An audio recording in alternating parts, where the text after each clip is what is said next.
You're listening to Talent Therapy. Here, you'll find discussions with biotech and pharma leaders around talent and recruiting trends, market insights, and leadership philosophies so that you and your team are informed around an array of industry perspectives. And now, your host, Chris Tamburini. All right, John Compton, welcome to the Talent Therapy Podcast. How are you doing today? What's going on, Chris? I am doing great, and I'm super stoked to be here. How are you, man? I'm doing great, man. I'm doing great. It's great to have you here. You are a little different based on what we typically have on for guests. Usually everyone that we bring in is on the inside, but you are the first guest, maybe the second actually, that I've had on who comes from the agency side. It would be awesome for you to give the audience an introduction to yourself, to your firm, and to your history in the recruiting and search space. Absolutely. Thanks, Chris. Just a quick overview. I'm a military veteran. I was an NCAA athlete, and I started my firm after 10 years in the military, just under 3 years in corporate America. Then I joined a firm in Massachusetts in life sciences, new product development, and all that. And I saw that as a great space for me, but that if I was going to be in the search industry, I wanted to do it on my terms, let's say. And so I earned my MBA at Babson. That was just over 20 years ago. And so I've been operating Agile Search, is the name of my search firm. And I've had employees over the years. I've served most sectors of, say, digital health, med tech, diagnostics, and where that touches other areas of the industry, the economy. I do all levels, executives, and I would say individual contributing professionals in specialty areas. That's me in a nutshell, Chris. That's great. NCAA athlete, what sport did you play? Yeah, I played hockey at West Point, so Army hockey. The notable thing about that was the coaching tradition in the family. I played for a guy named Rob Riley, and his dad was Jack Riley, the 1960 Olympic gold medal hockey team. A lot of wonderful legacy in that family, and was quite a coach to play for. And I had an opportunity to actually assistant coach after graduation. Wow. I didn't know that about you. That's a great story. Well, I appreciate the intro, and I think the audience does as well. And so one of the things we wanted to talk about was you spending the bulk of your career in executive search, and then in parallel to that, launching Aimwise Discovery. So it'd be great if you give the audience an overview of Aimwise Discovery and why you launched it. Sure. In late 2025, I incorporated the company. And so it's been just under a year. In that time, I've run one executive retreat and I've started up my coaching practice. The issue or the problem that I was trying to solve with Aimwise Discovery was that of a pattern that I saw over 20 years plus in executive search, right? And it was that, what's growth? We look at growth as this natural evolution of climbing a ladder. And for most of us, it's getting more responsibility, taking the next step of management. In many ways, it's proving to ourselves, our employers in the world, that we're in the top 10%, that we're strong, we're capable of growth, we're able to take on more. That's great in many ways, right? It's the essence of what drives people to push themselves and move their careers forward. But there is an inherent problem with it. Growth, when you don't take time to step back and think about what is growth for me? What areas should I grow in? That growth becomes defined by either your employer or by other people, or what growth is supposed to look like, in air quotes. And rarely do we actually take the time to step back and be like, what do I want my growth to be? That is the inherent problem. And really, it's when you look at this, especially when you are at that point in your career, which is maybe the second half, right? You quickly realize that time is a finite resource. And the opportunity cost of growing, say, on the wrong ladder, or growing on the ladder, and the ladder is on the wrong wall of the room entirely, which can happen, right? That opportunity cost, for better or for worse, is your life. And so that's an important decision to make. These are foundational decisions. And I personally feel like a lot of people could spend more time investing in themselves here. That's interesting. Do you feel that you were compelled to create this program because of personal experiences or because of what you've seen others do? Both. Chris, 100% both. So it was a pattern I consistently saw. And by the way, a pattern that was both from professionals as they explored their next career step, but also a pattern that I saw on the company side and how companies would make hiring decisions. But what led me to really start Aimwise was personal experience. So I myself, not really as a career finding retreat, but I stepped away at a retreat in June of 2025.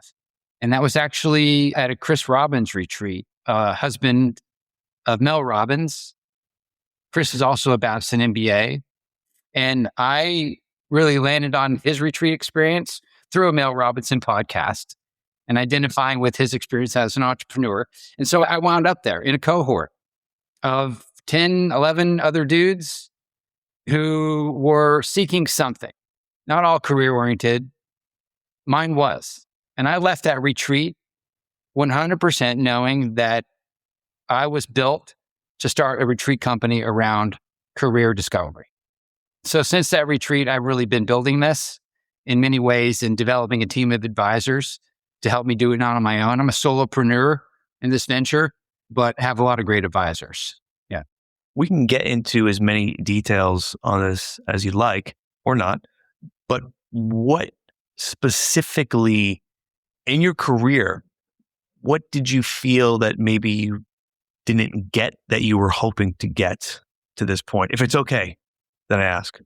Yeah, it's a great question, right? So for me, if we go back to the ladder analogy, the rungs of success were on doing bigger positions, director, VP, C-level. We're on helping companies find great people to grow their teams and make them more successful. Those were successes on my ladder. But over time, the wins, while they still produce revenue for my company, they did not land as strongly from a fulfillment perspective, if that makes sense. Yeah. And I 100% do believe that the analogy is the same for really anyone, whether you're early career, mid-career, or late career. There's three legs of the stool, if you will. It's things you're not just good at, but things that you are exceptionally good at. The things that you do that are better than other people, because that's how you were built. We all have those things within us. And it's not just that, it is what do you actually love to do in terms of what energizes you and motivates you? Where do you do your best work? And the third thing is, where's the market going today and very closely behind that tomorrow, right? Because things are evolving quickly. And for me, those three things weren't aligned. And when you're not aligned, that it doesn't hit you overnight, it hits you over time.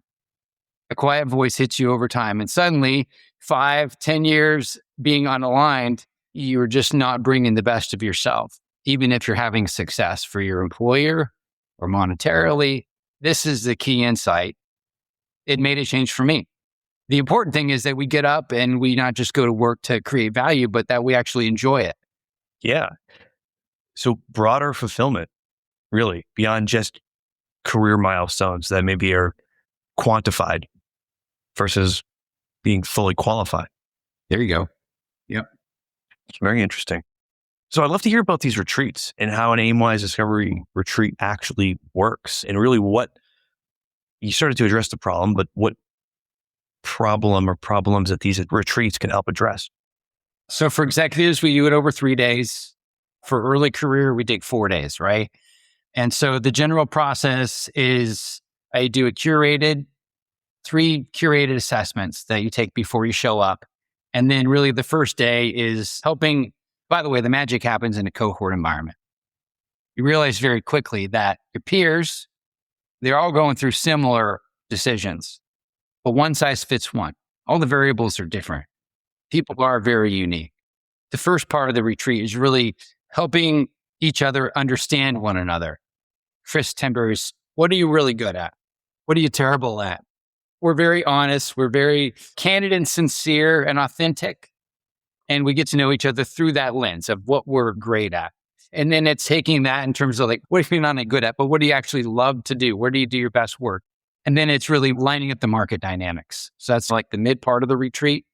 Where's the market going? And how do we best fit that market? Not just from my point of view, not just from Chris's, but from 6, 8, 9, 10 other points of view.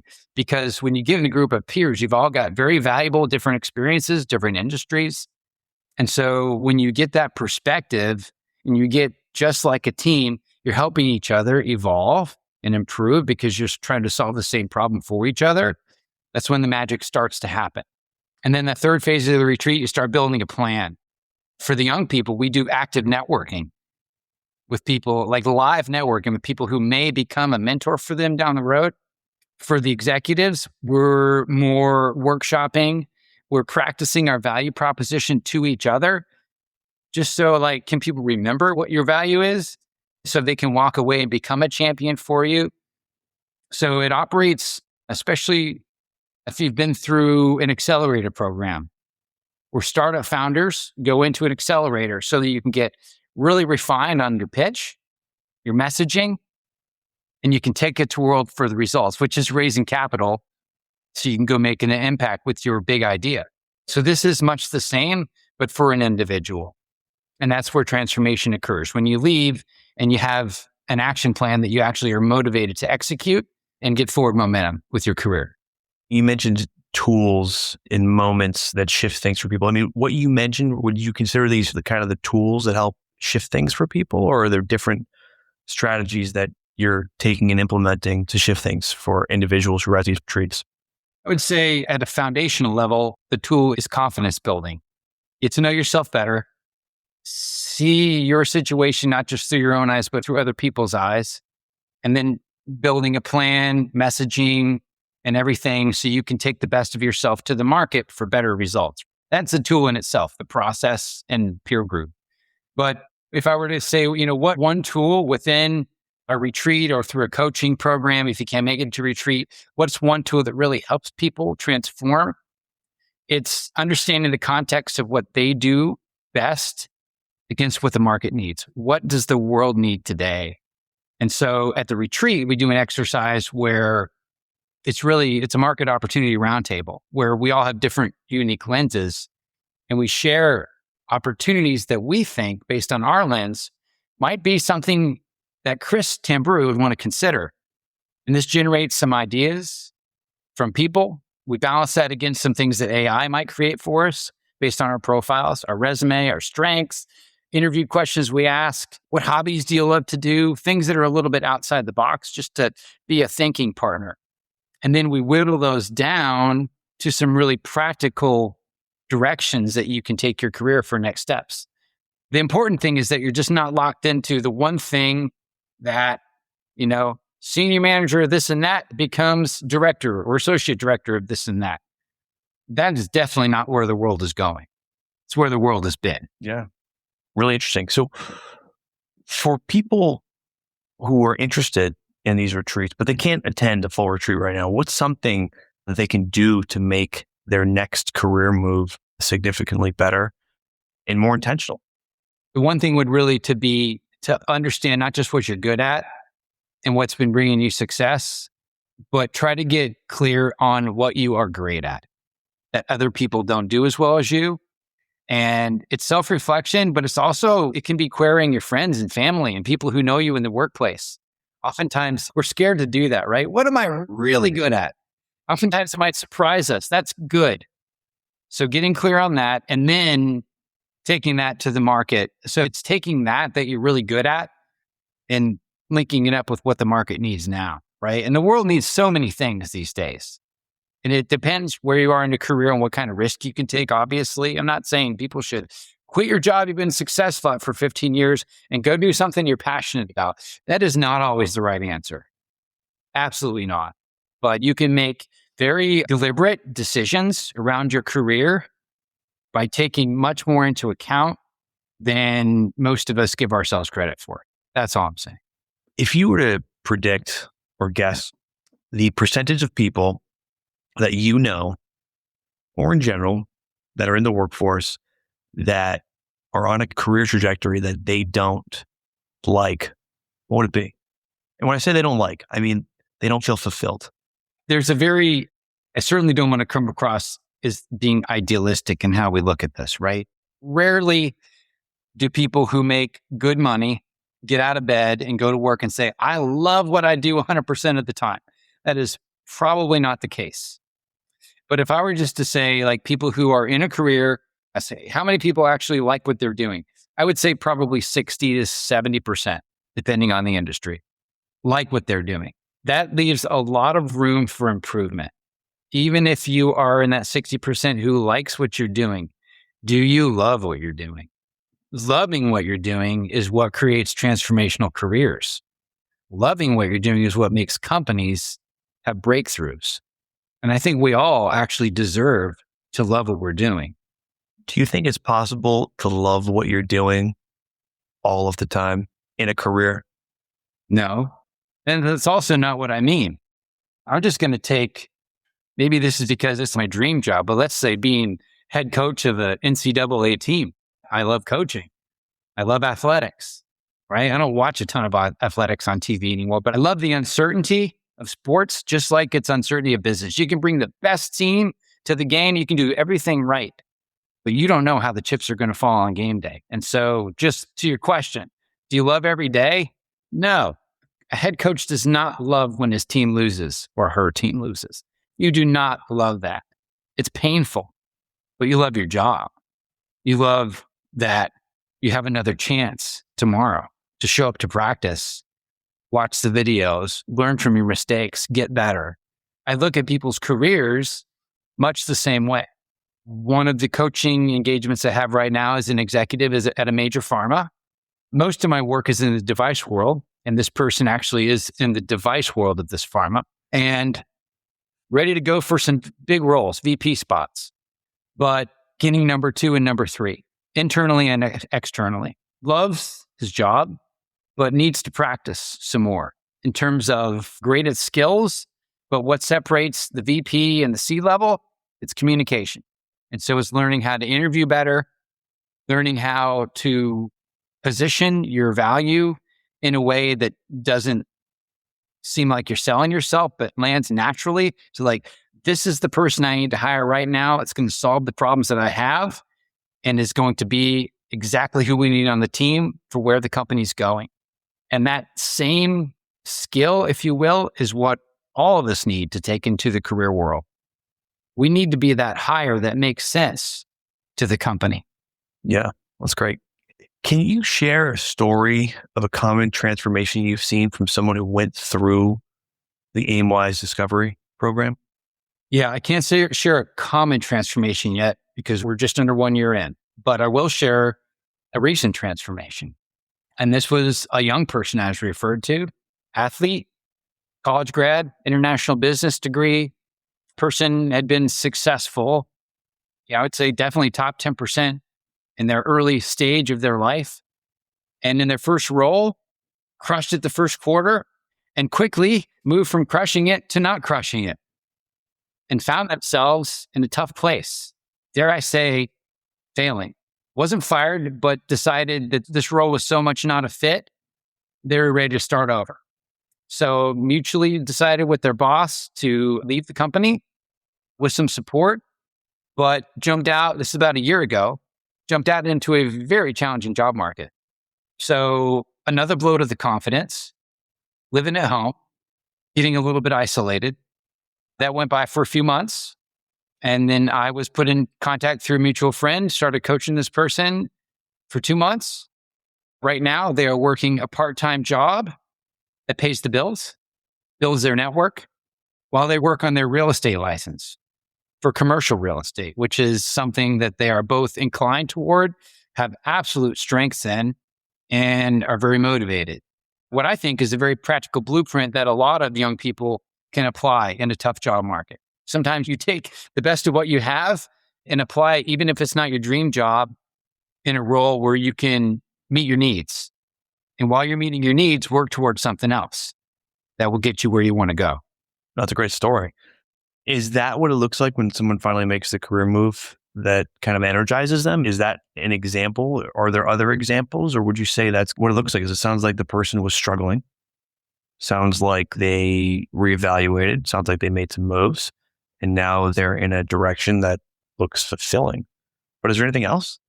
That is an example, a very real example in today's market. Or I'd say the market about a quarter and a half ago. Good news for all of us, and I'm sure you're feeling this too, Chris, is that the market's picked up. Not across all sectors of the economy, but definitely the one we play in, which is high technology, drug, device, health tech development that are improve lives for everyone. Families, our patients, that's a good thing.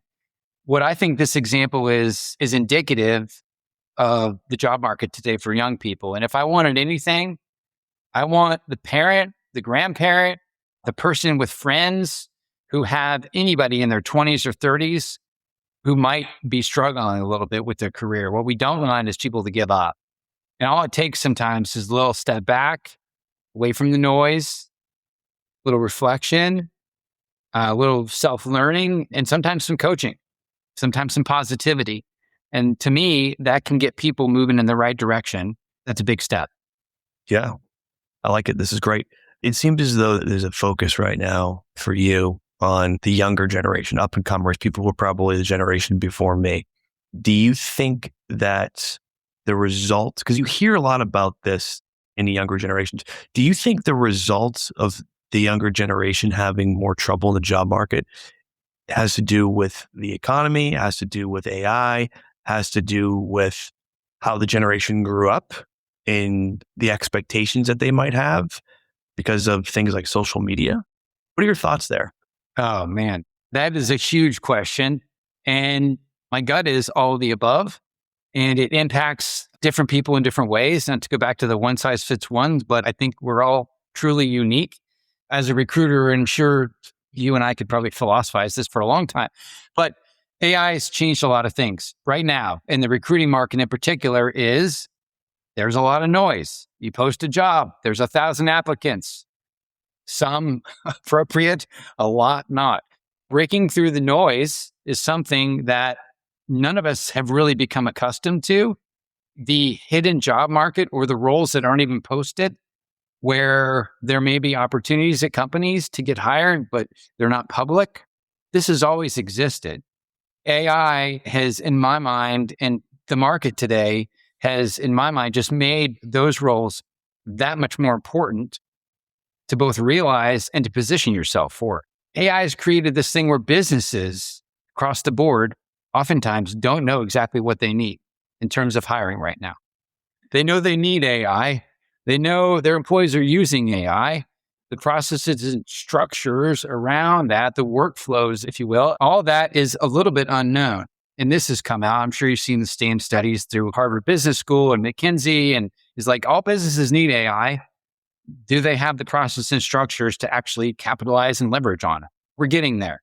But for job seekers, that means that the best play you can make right now is being super authentically clear on what you do best.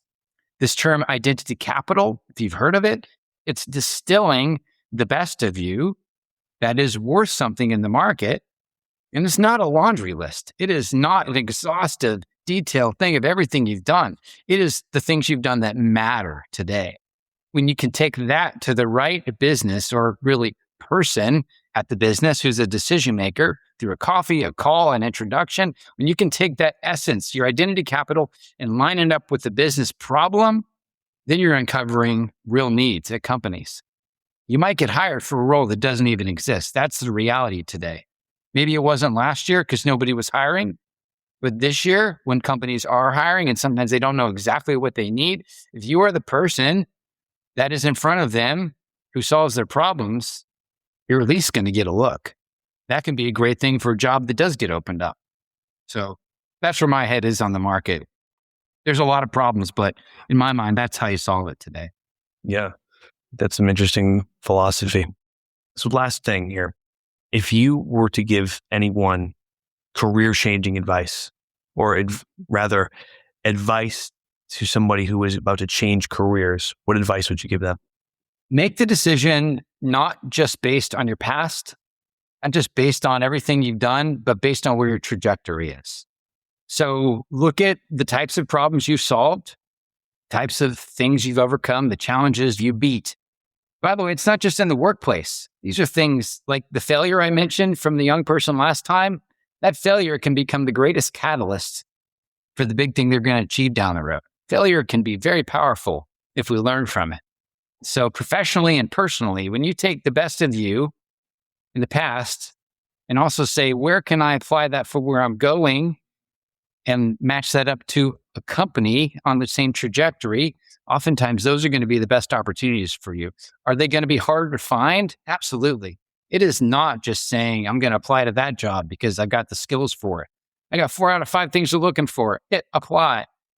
That is the button that's easier and easier these days that everybody's doing. You're going to get kind of locked down on the noise. So make that about 25% of your job seeking progress. The rest, untraditional things, networking, coffees, conversations, and thinking about ways where you can take everything you've done and not just fit it into what 100% makes sense, but adjacent areas where you can apply the best of you in ways that are going to help more companies to solve problems that they don't necessarily have people to solve right now. That is beautiful advice. It really is. This is great. John, is there anything else that you want to share with the audience? I would say that even for companies, it's very similar. The same pattern exists. And what I mean by that is companies will look to when they want to make a hire. Most companies want to make every hire count, right? And so oftentimes they say, I want someone who's done it before. I want a candidate pool of people who've done it before because I want to minimize my risk.